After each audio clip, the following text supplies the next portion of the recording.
Welcome to episode 3 of Empire Industries case study from chaos to clarity and why we hired virtual assistants. I'm Pete Newvik, CEO of VPM Solutions. We're here with Steve Rosenberg, CEO of Empire Industries Property Management. In the first episode, we talked about why we decided to hire virtual assistants. In the second episode, we determined what we did to prepare for the virtual assistants, and now we're going to talk about what we did as far as what we hired for and what we used the virtual assistants for. Right. So we finished up the last episode saying that we were going to hire one person or two people, and we ended up hiring 4 people. Yeah. Right. And so, Steve, why do you think we ended up hiring 4 people? The first 4. Actually, we interviewed 5 people. We hired 4 of them. Yeah. Well, I think at first, a lot of times it's ego and pride where we think that person can't do a better job than me or than the other person. And that's obviously never a way that you want to run your business. Speak for yourself, Steve. I have no ego. Yes. Well, yes, everybody but Pete. But if you're anyone unlike Pete and you have an ego and pride. So, but the thing is we think a lot, and I've heard so many people say, well, what can a virtual assistant do? I think you're looking at it the wrong way. The question should be, what can they not do? What can they not do? Because, the reality is they can do anything, and again, we started having this mind shift. We're like, okay, if all this person is doing all day long is X, whether it's maintenance or dealing with tenant issues or accounting, if that's all they're doing, they're going to be very, very good at it. Our rule of thumb was if you didn't need a license, right, or you need to be physically at the property, you can be a virtual assistant. Absolutely, yeah, that held so true because we realized, again, our thought process and our preconceived notions of what someone should or shouldn't do. You get the right employee, you get the right staff member, right virtual assistant, and next thing you know, you realize like, okay, they can do a lot. They're very, very scalable, very growth oriented. They have the same things like you and I have. They just happen to work down the street or out of the country or whatever it is. So what we found when we started interviewing folks was that we were getting college educated people with really good work experience, high core values. Great work ethic. Their ethics were great. They embodied our core values, and at the rate we were paying them, which is obviously much lower than we were paying in the US, was actually equal to or higher than what they were getting in their market. Well, and I remember, talking to several of them, and they were apprehensive, the good ones, they were a bit apprehensive to come work for us because they said, like, what are you offering that I'm giving up a good job where they were working, and they were working in the, some other different organizations. And I remember thinking okay, I thought you'd be jumping at the job, and they're like, well, we want the job. But the one thing I remember that they really wanted is they liked working for a small company, not a huge mega organization, because they felt like they were making a difference and they felt like they belonged. Yeah, they felt like they were making an impact. And I just remember someone asking, like, how do I ensure that I'm making an impact here and I'm not just going to be another, number that punches the clock like I do at this huge mega organization? And that really was like, wow, okay, they're not just running to us. We actually have to make sure that, and there was a responsibility for us to say, okay, are we really giving this person a career, a home to work at? Because that's what they want. Well, I think one of the things that made us successful in hiring the first batch and then getting a lot of referrals, and then we ended up hiring a lot more virtual assistants, and we'll tell you that story, was the way we treated our virtual assistants. Yeah. So they weren't just virtual assistants, right? They were virtual team members, and they were part of the team.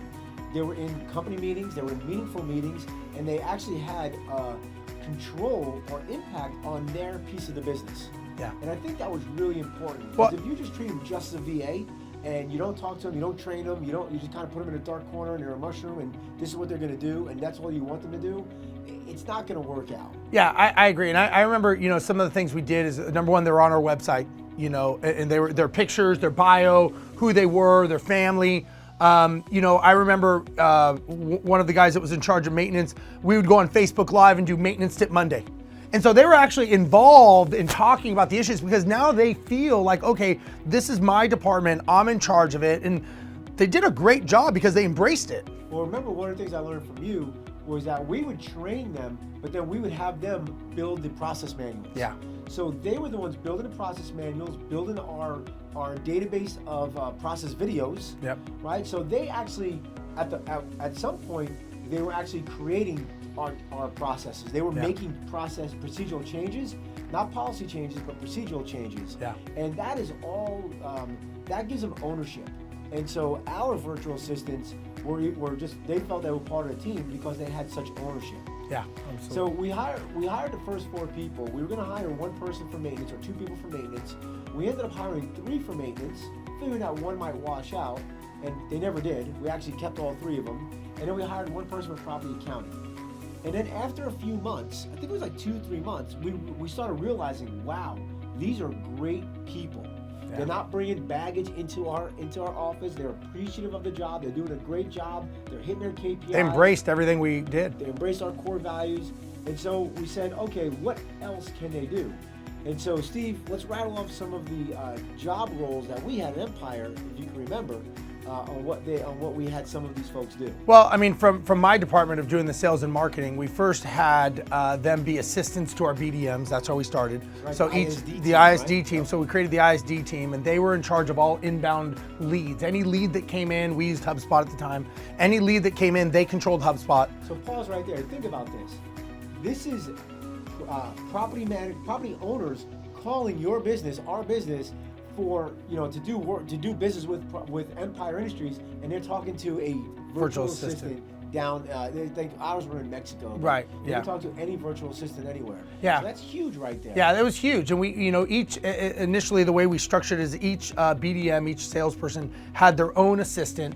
And they were kind of the right-hand man. And the way I looked at it is that a salesperson should be making you money by signing contracts, not answering the phone, not creating contracts, not pulling comps, none of those things.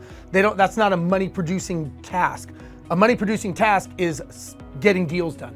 I wanted my BDMs closing deals. Well, if they're missing deals because they're on the phone screening someone, that's not a money-producing task. So the assistants in Mexico would screen them, they would vet them. If there was something there, they would create the management agreements. They would. But they were conversing with them. They were on the phone. They were responding to Yep. email. Because there was a big stigmatism with employers in the U.S. thinking that the virtual assistant should only be doing data entry. Yeah. And that they can't talk to our residents or our clients. Not true. And that is not true. Yeah. So we had the ISD team, Investor Services Division team. We had them helping on marketing, creating marketing content and social media. Social media blog They were doing social media blog posts. So from the marketing side, they were basically the back end side of marketing. I know you created teams and you created an accounting division team. We had 4 people in maintenance. We Right. had 2 property accountants. Right. We had a lease renewal specialist that did the lease renewals and the inspections. Mm-hmm. We had a collections person. We had Maintenance coordinator. the maintenance coordinator. We had I'm trying to think now because they basically ran the whole business, Yeah. other than property manager. What percentage, Pete, would you say we had in virtual assistants running our company?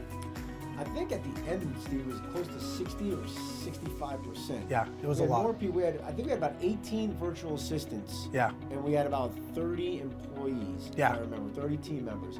They did the utility turn on and turn offs. They did the onboarding. They did the offboarding. They did the security deposit dispositions. So they handled most of the operations. Again, anything that did not require a license. What this did, this allowed our property managers to go from a reactive job role to a proactive one. And actually, we're going to talk about some of the results that we had because of the structure that we created and the amount of virtual assistants that we ended up hiring. Yeah. So stay tuned for our final episode coming up soon. Bye-bye.